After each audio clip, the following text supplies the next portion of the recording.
e tem seu dom de cantar, né, pastor? Só comunicar para o ministro e a gente está abrindo aí oportunidade. Pastor Abelardo, alegria tê-lo aqui conosco, né, mais uma vez, para trazer a palavra do Senhor, edificar nossas vidas.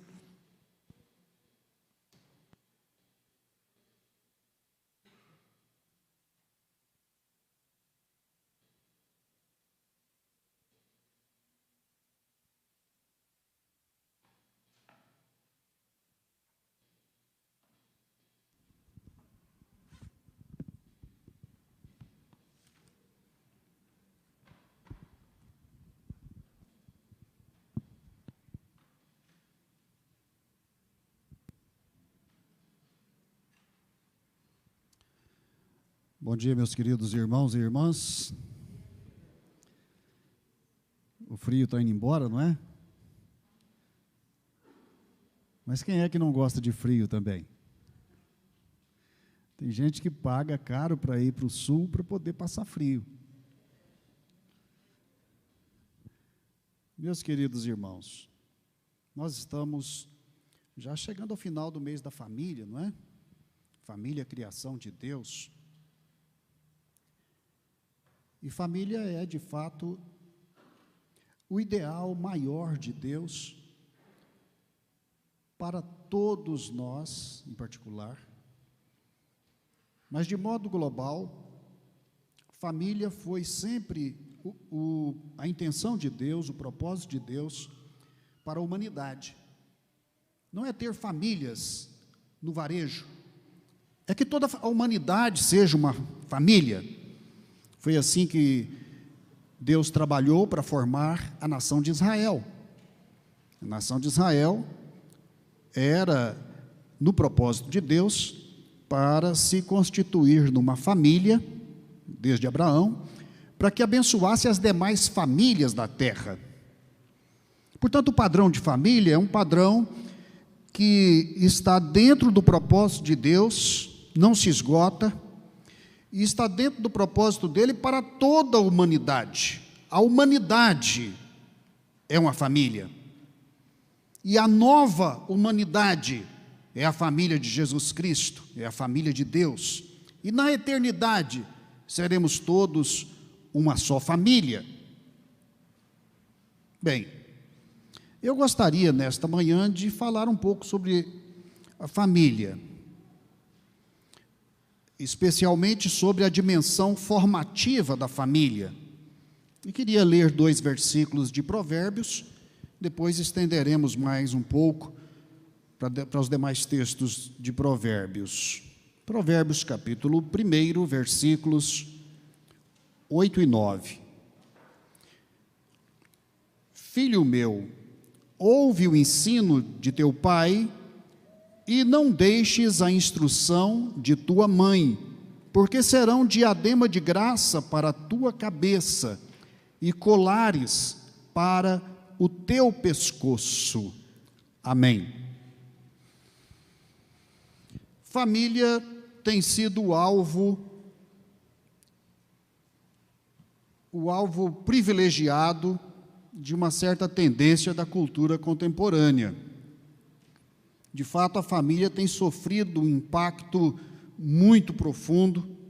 De todas as coisas que sofrem com as transformações da cultura e do mundo, a família é a que sofre o impacto mais poderoso, desde as revoluções do século XX, desde as propostas de novas formas de família.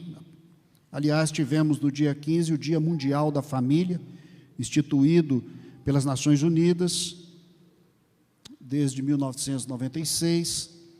E quando a gente olha a perspectiva de família ali, na instituição daquela data, a gente percebe que família é um conceito muito vago, é um conceito fragmentado, é um conceito que não tem realmente identidade, eu diria, a identidade cristã. Ela se torna um conceito com uma identidade que fica a critério de cada um que queira defini-la. De modo que temos tantas definições de famílias quanto, de fato, as experiências de vida em comum que hoje nós presenciamos. O modelo bíblico de família é um modelo considerado superado, ou um modelo que deve ser superado. É um modelo contra o qual a cultura precisa guerrear. É o alvo, portanto, privilegiado. Parece que passa a ser considerado como o último reduto que precisa, então, ser conquistado. Então, a pior destruição que nós presenciamos não é a destruição causada pelas guerras ou pelas bombas, especialmente a bomba atômica, mas a destruição da família, dos filhos, do parentesco, da formação moral e bíblica da família. Só a Igreja de Jesus guarda ainda, e nem diria todas as igrejas, guarda ainda o conceito originário de família. E eu diria só a igreja verdadeira de Jesus é que tem autoridade para defender a família de acordo com as Escrituras. O Estado, a escola, as mídias, a cultura, não farão esta defesa. A igreja é a esperança do mundo para a família.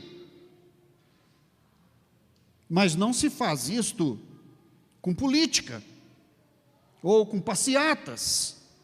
Isto se faz com exemplo e testemunho e vida no poder do Espírito Santo. Nem por força, nem por violência, mas pelo meu Espírito, diz o Senhor. Portanto, a igreja é a grande responsável pela formação da família. Eu não diria nem pela conservação, senão a gente poderia cair aqui num conceito tradicionalista, simplesmente. Mas é o conceito de revitalização contínua da família, de acordo com o modelo bíblico de família. O mundo precisa ver o que é família, porque os modelos deteriorados de família não dão ao mundo a verdadeira visão, dimensão, a essência do que é a família. Portanto, a igreja tem esta missão, e mais ainda em nossos dias e daqui para o futuro. Por isso, nós precisamos de entender a dimensão formativa da família. Eu estou tomando aqui o texto de Provérbios, porque Provérbios é o texto bíblico, é o livro da Bíblia, que mais trabalha a questão da formação, esta dimensão formativa do ser humano, formativa da família, formativa, enfim, do conceito, da definição, do ideal do que vem a ser a família. Se usássemos um termo da pedagogia, diríamos que Provérbios representa a paideia judaica para a formação da família, da personalidade, da moral, da identidade, da essência do ser humano. A essência do ser humano, no livro de Provérbios, pertence à família. Portanto, o livro de Provérbios, ele é esta edição da paideia, ou seja, da educação, que os hebreus construíram. É a instrução, o ensino, a disciplina, o caminho, a sabedoria, a vida. Todos são termos extensamente repetidos no livro de Provérbios. Provérbios é um livro-texto para a educação dos filhos e filhas e para o trabalho que a família tem para consigo mesma ao longo de sua vida. Os pais, que são, de fato, os símbolos da família, e aqui em Provérbios, eles são, então, coeducadores na formação da família. Isso para não dizer que na família todos têm um papel educacional, todos têm, de fato, um dever construtivo. A família se educa, a família, ela se refina, a família se constrói. E então, o livro de Provérbios é o livro-texto para isto. Eu não vou poder estender muito naquilo que meu esboço aqui propunha para esta manhã. Mas o livro de Provérbios, ele precisa de ser redescoberto por nós. Ele precisa de ser redescoberto por nossos filhos. Ele precisa de ser o livro do coração, da cabeceira dos pais. Porque ali você vai entender um pouco mais da natureza humana, você vai entender das armadilhas que cercam e que ameaçam a vida dos seus filhos, você vai entender qual a responsabilidade que tem para a formação do filho. Filhos são formados, não nascem feitos. E ao contrário do que a sociedade hoje ensina, de que os filhos devem ser os seus autores, isto não é verdade de acordo com a Bíblia. Os filhos são, digamos, um projeto, e este projeto, ele é da responsabilidade primeira dos pais. Por isto, quero compartilhar aqui alguns itens. Primeiro, formar filhos significa formar para a maturidade. Maturidade também é uma palavra que está, digamos, hoje numa crise. A psicologia, nos seus inícios, ela oferecia muito recurso para que a gente pudesse definir a maturidade, para que pais e educadores pudessem formar a personalidade para o ser humano maduro, o ser humano, digamos, completo, um ser humano capaz de desenvolver suas potencialidades. Havia como que algo inato, algo que era como semente, que agora então precisava se desenvolver. Mas hoje não é mais assim. Hoje, infelizmente, se nós perguntarmos o que é maturidade nesta cultura contemporânea, então, a cultura contemporânea não é uma cultura de fixar valores, de fixar padrões, ela não é uma cultura de alicerces. Bauman, esse pensador fantástico, ele definiu a cultura e a modernidade como líquida, ou seja, as formas, elas são expressas, mas muito mais de acordo com a subjetividade de cada um, com aquilo que cada um quer fazer consigo, ou com aquilo que lhe vem às mãos, do que propriamente com ideais. E o que dá a maturidade são os ideais. Porque a liquidez, ela não permite a continuidade de formas, ela só quer se espalhar, mas nunca se digamos, se identificar numa forma, num conteúdo, numa constância. Nós vivemos numa sociedade muito difícil de criar filhos, porque o que a gente ensina em casa é diluído quando eles saem para o confronto diário, seja na escola, seja nos encontros, seja na mídia, enfim. O que nós fazemos em casa, a cultura e a sociedade trata de destruir quando eles estão longe de nós. Quais as características da maturidade? Então, aqui eu arrisco 3 características, de acordo com Provérbios.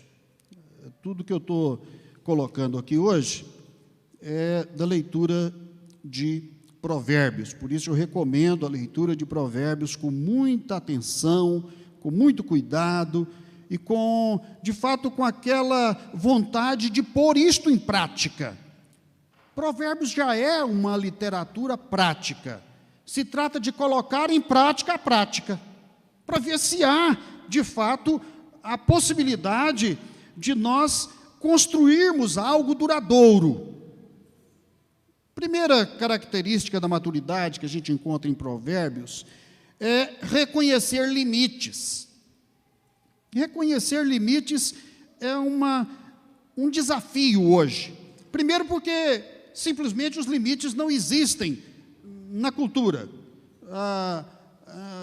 As escolas não se preocupam em ensinar limites. A educação hoje é uma educação que está comprometida com aquela ideia vaga e indefinida de fazer o que se sente bem fazendo. Então, fazer o que se sente bem fazendo é o grande imperativo de hoje, e não pode contrariar isto. Então, limites são muito difíceis de serem estabelecidos hoje, por isso que a família é o lugar, eu diria o único lugar, onde limites sadios podem ser ainda construídos. Então, limites é uma palavra-chave de Provérbios.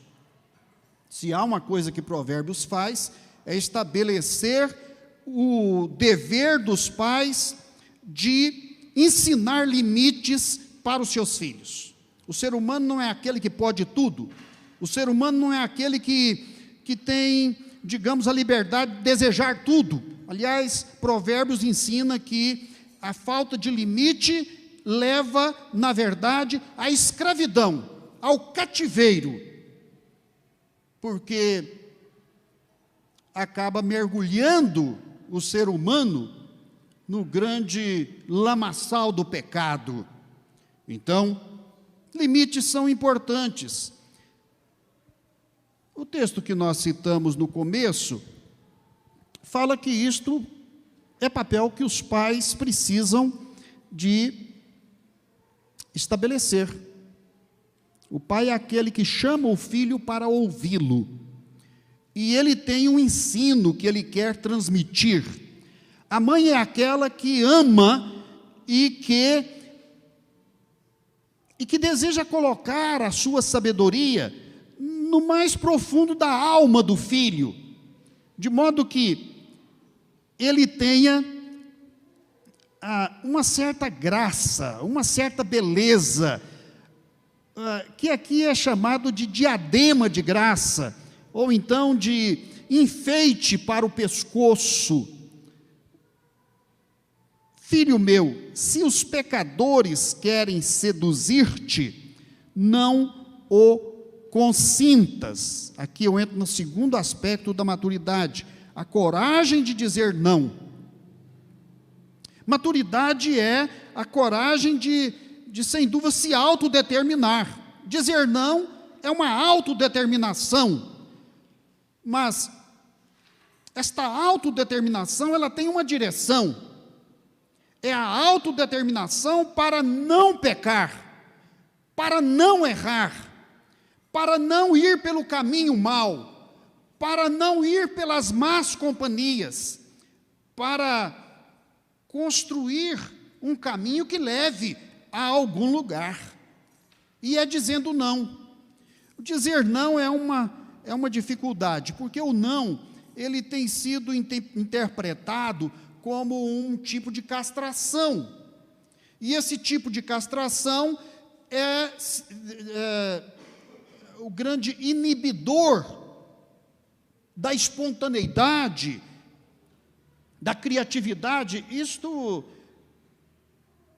não está provado, não é? Isto não está, inclusive, de acordo com a Escritura. O não, na Escritura, foi a primeira palavra que Deus disse a Adão e Eva. Mas não para inibi-los, mas para protegê-los. E a autodeterminação é aqui, em Provérbios, na verdade, a autoproteção. Não consintas, não deixe que te seduzam. Ou seja, o ambiente mundano, o ambiente social contemporâneo, é um ambiente de sedução, é um ambiente de convite, é um ambiente de transgressão, é um ambiente de consentimento. E aqui, o que o sábio está colocando é que a maturidade é, de fato, a capacidade de não se permitir o mau comportamento, de não consentir com a sedução que quer arrastá-lo para o pecado. Ou seja, o não é uma palavra-chave na construção da maturidade humana. Terceiro, maturidade é preferir a sabedoria. Sabedoria é uma palavra tão importante que nós deveríamos conhecê-la mais. Nossos filhos precisavam de tê-la como base de suas vidas, porque muitas vezes sabedoria e inteligência são duas coisas que parecem sinônimas, mas não são. Inteligência é um potencial, sabedoria é a capacidade de decidir bem. Então você pode ter um potencial muito grande, uma inteligência espetacular e não saber decidir. Então, é este o segredo do livro de Provérbios, é preferir a sabedoria. Versículo 20 deste capítulo que nós lemos, capítulo 1, diz: grita na rua a sabedoria, nas praças levanta a voz, do alto dos muros clama, à entrada das portas e nas cidades profere as suas palavras. Até quando, ó nécios, amareis a necessidade? E vós, escarnecedores, desejareis o escárnio, e vós, loucos, aborrecereis o conhecimento. A sabedoria clama porque não há quem a ouça. A sabedoria clama porque o mundo perdeu o caminho e já não tem mais sabedoria nele mesmo. As pessoas não são sábias. E por conta disso a sabedoria tem que gritar como alguém que clama no deserto. Um profeta que clama diante de uma nação que está desenfreada na idolatria. Então, a sabedoria clama. E os nossos dias são dias carentes da sabedoria. A loucura prevalece. A estupidez prevalece. A ignorância prevalece. A violência prevalece. As diversas formas de prostituição prevalecem. Os valores morais estão completamente obscurecidos. Então, por isso, a formação do caráter, a formação da maturidade, ela fica comprometida. Não há socorro que possa nos ajudar, vindos de outras fontes que não seja a família e a palavra de Deus. possamos assim firmar os nossos passos e a nossa vida para formar a maturidade que os nossos filhos vão precisar ter no futuro. Eu falaria ainda de formar valores morais. Os pais formam a moral dos filhos. Moral não é algo inventado. A moral não é algo que brota espontaneamente. A moral é algo formada. Os pais formam a moral pelo ensino pessoal. Os pais formam a moral pela persistência, insistência, jamais desistirem de seus filhos. Os pais formam a consciência moral pela aplicação da disciplina na vida dos filhos, não pela violência. Eu sou daqueles que sou contra o conceito de que vara é instrumento de castigo físico. E eu tenho argumentos e posso depois trabalhar isso com os irmãos. Vara é o símbolo da autoridade, do respeito. A vara está na mão do juiz, está na mão do pastor, está na mão do regente de coral. É a autoridade. E isso não tem nada a ver com espancamento. Isso não tem nada a ver com violência. E por último, formar a espiritualidade. E aqui eu quero deixar uma recomendação, que é a obra do Francis Schaeffer, um dos principais mestres da minha geração, e eu acho que da geração de alguns aqui, que são ainda das décadas de 70, não é? Francis Schaeffer, ele escreveu uma obra que levou a vida inteira para escrever, A Verdadeira Espiritualidade. Livro de 110 páginas, mas que coloca ali o que é espiritualidade. Então nós temos a responsabilidade de formar a espiritualidade dos nossos filhos. Não é ensinar espiritualidade. Eu acho que a espiritualidade tem uma dimensão que é a dimensão da profundidade, da subjetividade, sem dúvida. E Francis Schaeffer diz assim: não é possível falar de espiritualidade sem que antes você reconheça que Cristo é o centro da espiritualidade. E sem que conduzamos, aqui eu vou falar como pai, né? Os nossos filhos aos pés de Cristo. Quem não tem Cristo na alma, não tem como aprender a verdadeira espiritualidade. Porque a espiritualidade é formar Cristo no coração humano. Por isso, a formação da espiritualidade, ela se dá em torno da pessoa de Cristo.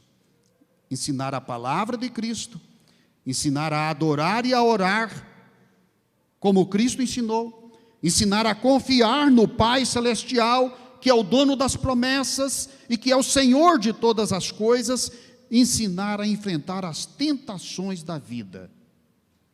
Pouco falamos sobre tentações.